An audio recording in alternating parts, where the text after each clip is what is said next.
Chapter 61. The real thief might have gone to steal the Philosopher's Stone. Mundungus was just a method used by the other party to divert attention. The purpose was to let him find the suspicious professor so that he could weaken the protective power of the castle tonight. After thinking about this clearly, Toby rushed to the room protecting the Sorcerer's Stone with Quirrell and Snape without stopping. At the same time, Toby still has a doubt in his mind. This thief seems to know himself very well and knows what choice he will make. On the other side, in the room where the mirror of Archaeologist is placed, Harry and Ron were having an argument. Ron saw his glorious self in the mirror. He became the captain of the Quidditch team, holding the house cup and the Quidditch cup in his hands. The two men pushed each other back and forth. "You have been watching alone all night, please give me some time. You're just holding the Quidditch cup, what's the fun in that? I want to see my parents. Don't push me." A sudden sound from the corridor outside ended their argument. They didn't realize how loud they had just spoken. "Quick!" Ron quickly put the invisibility cloak on the two of them. They waited patiently for a while and quietly pushed the door open a gap. However, Toby and the other three happened to turn around the corridor at this time, without them noticing. "We should go," Ron said, leading Harry out of the room. Not long after they left, Dumbledore slowly appeared. He was sitting on a table against the wall, following the running sound of Toby and the three people outside the classroom. His gaze seemed to penetrate the wall. He held a piece of paper in his hand, which was handed to him by a headless skeleton. The letter described in detail what happened at the Pig's Head bar tonight, and at the end Toby also gave a deliberate instruction: "Don't come to the school hospital, principal, wait until I enter the room guarding the Philosopher's Stone later, and then go in again. Remember to use the disillusionment charm. Let's see if anyone shows up after that."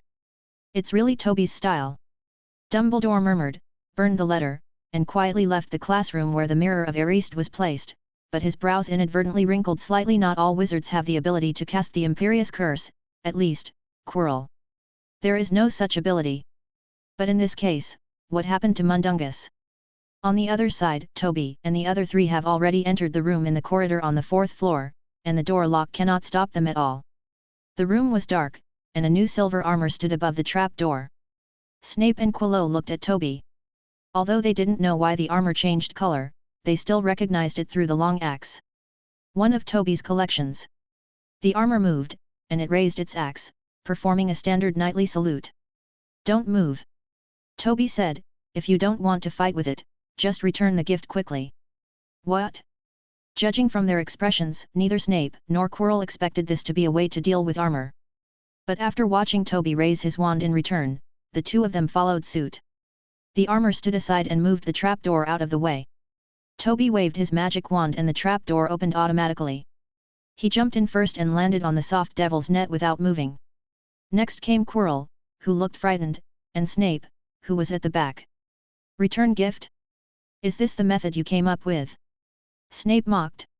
Toby glanced at him. "What's wrong? At least I can teach you to be polite."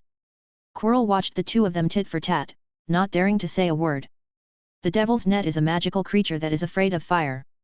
For the three professors, the magic of summoning flames was too simple. They quickly escaped from the devil's net, descended to the ground, and came to a downward stone corridor. As their figures were gradually swallowed up by darkness, Dumbledore walked in silently in the trapdoor room. As soon as he appeared, the visor of the armor was lifted, revealing a pair of small black eyes. It was Al. "Ah! Hello, Mr. Al." Dumbledore walked up to the armor with a smile. Al immediately left from inside the armor, climbed onto the principal's shoulders very skillfully, and stared directly into his eyes. Dumbledore seemed to understand Al's intention. He conjured up a quill and a piece of paper, and Al immediately started writing. "There is something wrong with Quirrell." Dumbledore was silent for a while, and his and Al's figures became transparent little by little, and finally disappeared completely. "That's at least a good sign." "Ah." Because Toby still trusts Severus, even though he knows that Severus was a Death Eater. On the other side, the three of them had arrived at the end of the corridor. In front of them was a brightly lit room with a high vaulted ceiling. Countless little birds that were as dazzling as gems were fluttering their wings and flying around the room. "Fly away!" There is a heavy wooden door on the opposite side of the room. The flying bird is in the shape of a key, and there are several broomsticks placed in the corner of the room. "Obvious," Toby said. "We can only open this door if we catch the right key." Snape said nothing and Toby did not move. Quirrell had no choice but to ask, then, what are you waiting for? I don't really like flying broomsticks, I prefer flying carpets. Toby said calmly, glancing at Snape who had a gloomy expression. Severus is about the same, but I haven't asked you yet. Haven't you learned to ride a broomstick after all this time? Snape glanced sideways at Toby, then you are destined to be disappointed. You are the only one who is lagging behind, and you are the only one who is being made fun of. After seeing the confusion on Quirrell's face, Toby explained, this all happened when we were in school. Severus couldn't even climb a broom. I'm better than him, but I can't fly either. Stand up. This sounds like a funny thing, but Quirrell is not in the mood to laugh at all. His grades in flying lessons in school were not very good because he was afraid of heights. Snape has indeed made some progress. He stepped on a broomstick, and the raised wizard robe made him look no different from a bat. Now Quirrell has obviously overcome his fear of heights. Next, a big silver key was caught and thrown to Toby who was doing nothing. Toby opened the door with the key, and deliberately clapped twice when Snape came over. That's good. Toby said with a smile. Snape stared at him fiercely, as if to warn Toby not to say a certain chaser's name at this time. The three of them walked into the next room. As soon as they stepped in, the room was suddenly brightly lit. They were standing next to a huge chessboard, with black chess pieces in front of them. Those chess pieces were taller than them, and seemed to be carved out of something like black stone. At the other end of the room, facing them, they are some white chess pieces. Professor McGonagall's Transfiguration. Toby pointed at the white chess piece that stood up to stop them from moving forward and said, but I'm not in the mood to play chess right now. A magic ball floated out from his pocket, melted, and formed a magic circle under the feet of the three people. In a flash of light, the three of them became invisible. Let's go. The invisible three walked to another door on the opposite side of the room, and this time the white chess piece did not stop them. When the door opened, a disgusting stench hit their nostrils, and they saw a huge mountain monster standing in the room. Toby looked at the reappeared Quirrell. It's your turn, Professor Quirrell. Chapter 62. With an earth-shaking loud noise, the giant monster with a big lump on its head fell down, causing the ground to tremble several times. It's really yours, Professor Quirrell. Toby exclaimed, find the weakness of the trolls, which is their empty heads. The students will definitely be very happy to see this scene. He deliberately went a little further when he said, it just doesn't smell very good. Trolls are not creatures that take frequent baths. Snape frowned and walked to Quirrell's side. Quirrell collapsed on the ground. He gasped and said, I need to rest for a while. His face was as pale as a piece of white paper, and it seemed that all his magic power had been exhausted just now. That won't do, Quirrell. Toby helped Quirrell up. We have to hurry up and check the magic stone, and we can't leave you here alone. Quirrell had no choice but to let Toby drag him. They came to the next room, where there was a table with 7 bottles of different shapes arranged on it. As soon as they crossed the threshold, a flame rose up behind them and sealed the door. The flame was unusual, it was purple. At the same time, black flames also burst out from the door leading to the front. They were trapped. In the middle, there was a piece of parchment on the table, and Toby glanced at it. There was a logical reasoning puzzle written on it.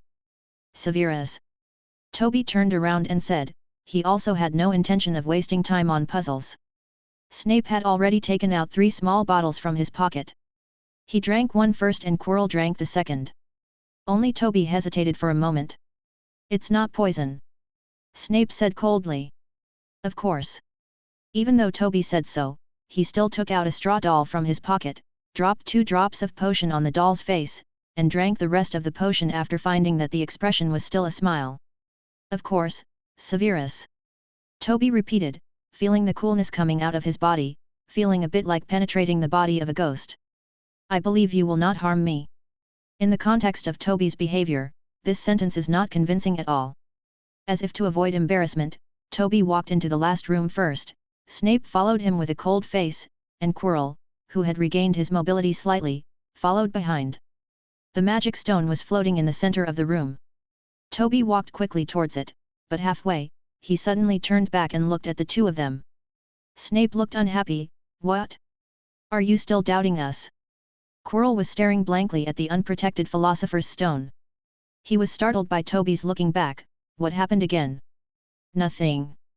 Toby turned his head back, walked around the Sorcerer's Stone twice, and finally nodded. It wasn't transferred or stolen. It seems like it was just a false alarm. It's time to go back, let's go. The three of them returned the same way, and Quirrell looked like he was finally relieved.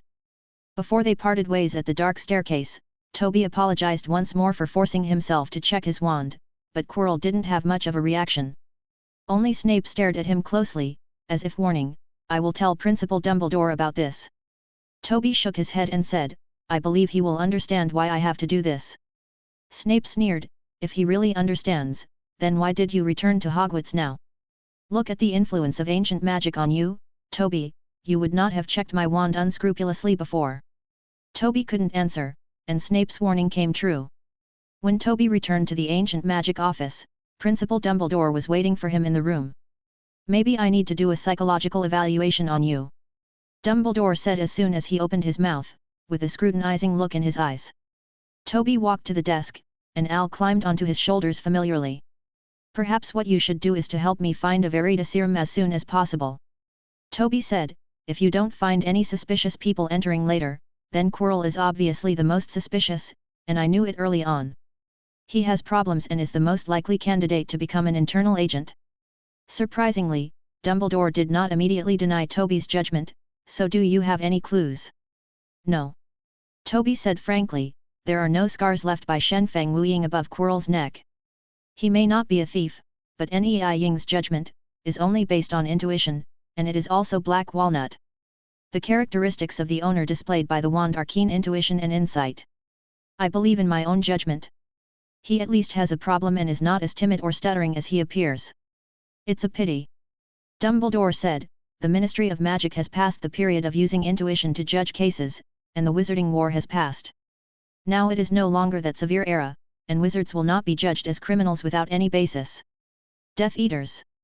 And I wouldn't do it, Toby, intuition isn't enough to convince me. Of course, Headmaster. Toby turned around and faced Dumbledore, I appreciate this advantage of yours. Otherwise, I should have graduated early when I was in school and wouldn't have dared to stay at Hogwarts for too long. Being watched by the greatest white wizard for a long time is not a pleasant experience.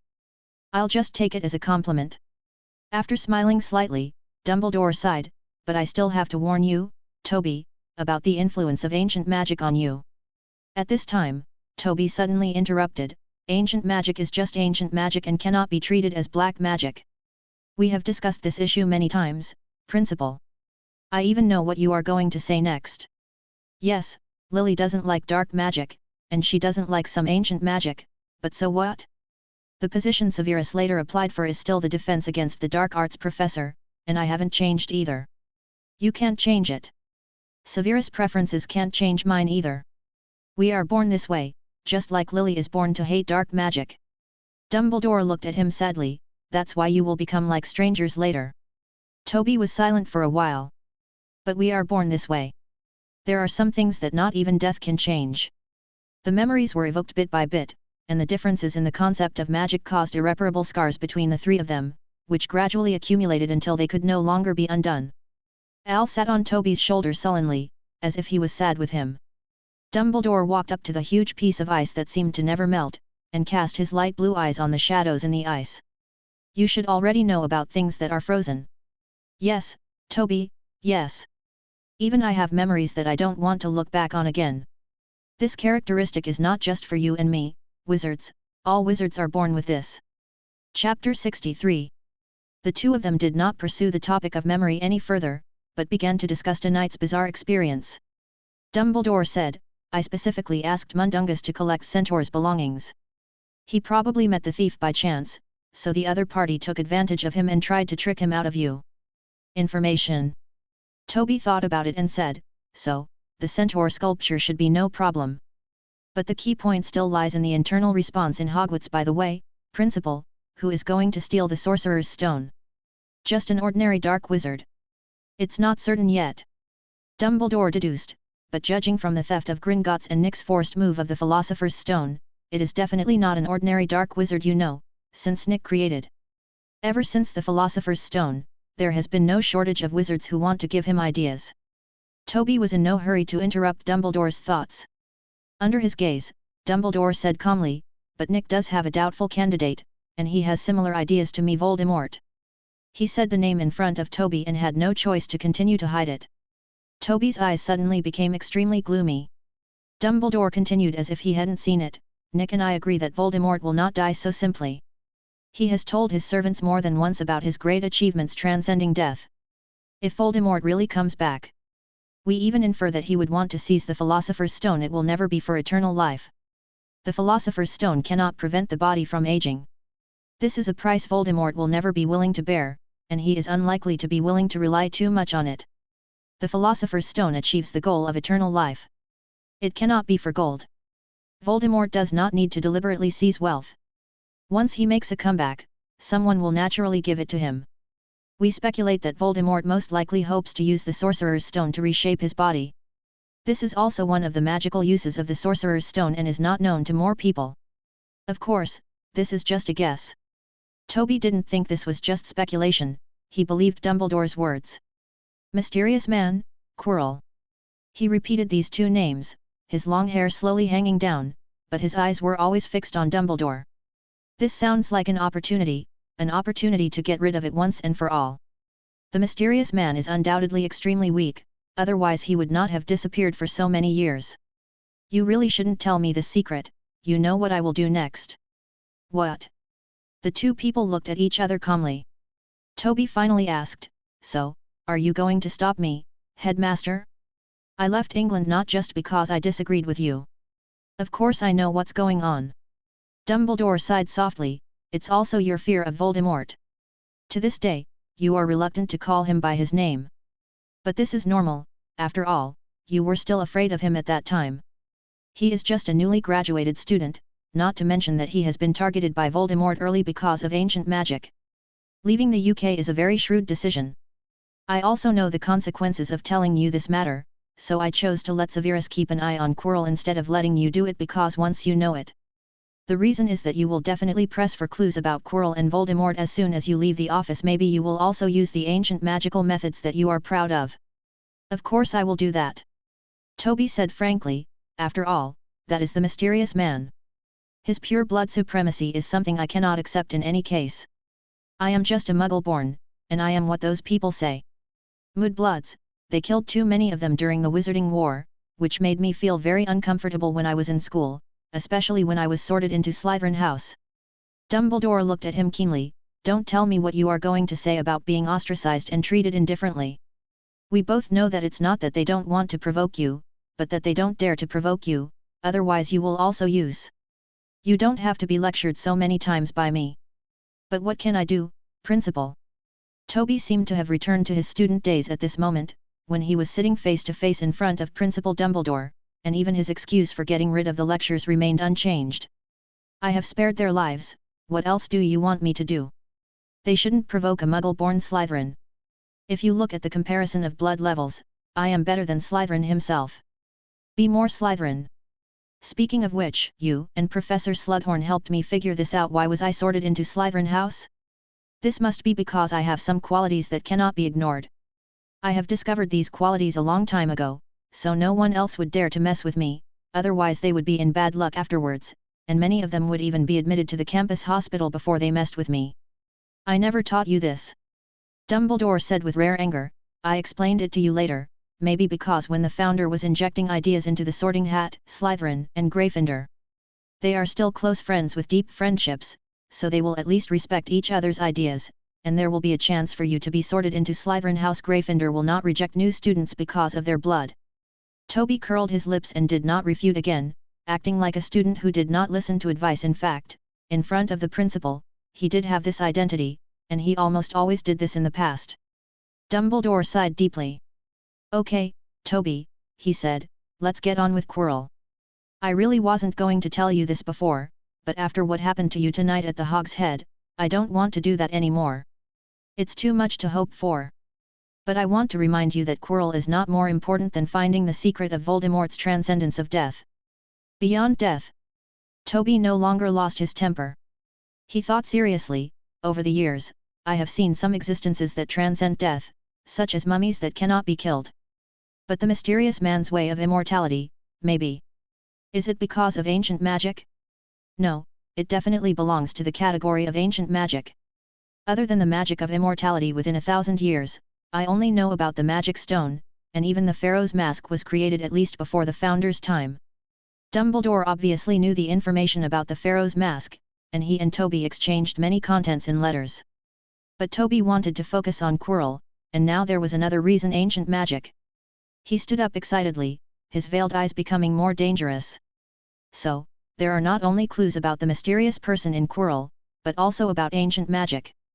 Sit down. Oh. Chapter 64.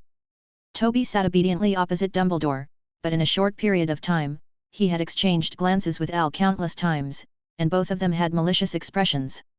Dumbledore said helplessly, "Toby, the reason why I tell these things is because I know that after tonight's encounter in the Pig's Head Bar, you will definitely not let it go. But my honesty is not in exchange for you. Unscrupulous, there may be something wrong with Quirrell, but it can't be proven yet that it must be related to the Sorcerer's Stone." "Of course I know, Principal." Toby immediately changed to a confident expression, "I know what to do, no need for truth serum, but do you know about Dream Messenger?" "Dream Messenger, are you referring to the special enrollment method of Wegadu Magic School?" "Yes, that's it. Wegadu is a magic school located in Mount Moon, Uganda, Africa. It is the largest of all magic schools because it admits students from all over Africa. Students admitted to Wegadu received news from the then principal through a dream messenger. The dream messenger would leave a token for the children while they were sleeping, usually an inscribed stone. When the children woke up, you'll find yourself holding it in your hands. No other school uses this method of selecting students." Al took out a stone from his belly pocket with an inscription on it and gave the stone to Toby. Toby continued to explain, "Do you remember Angela? She was originally a saint from one of the tribes in Africa, and now she is the vice principal of Wegadu Magic School. As long as she agrees, I can bring the Dream Messenger. If I borrow it for a short time and then use the ability of the Dream Messenger to spy on Quirrell's dream, he will definitely not be able to detect anything strange and will truthfully tell me all the information I want to know."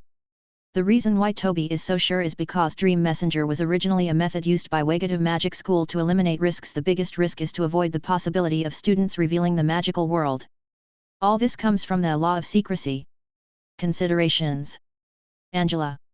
Principal Dumbledore murmured, "I remember this name, but I also remember that you two caused a lot of trouble for a scepter.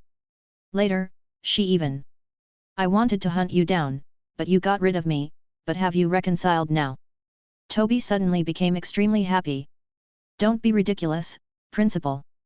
He waved his hand and said, "She hates me so much. She even sent me a few yelling letters at Christmas. How can we reconcile? But don't worry, I'll just lie to her again.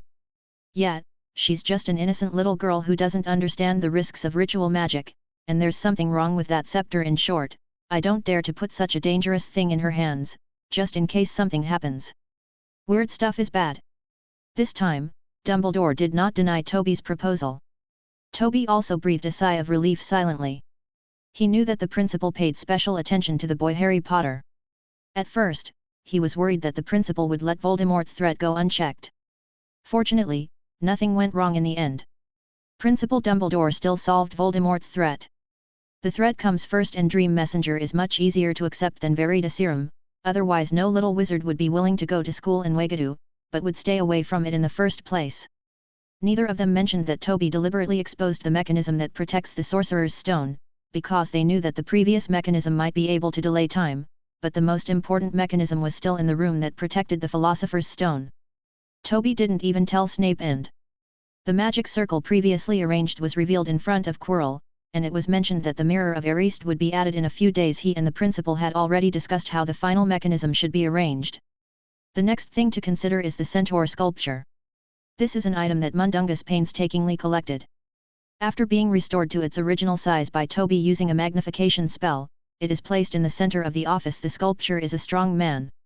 Judging from the wear and tear on the exterior, this item has been around for many years. There is also a name engraved on the bottom of the sculpture house. Inquiring about House's origins still has to be left to Principal Dumbledore. The centaurs respect him and are willing to communicate with him. Principal Dumbledore took advantage of the darkness to leave the ancient magic office.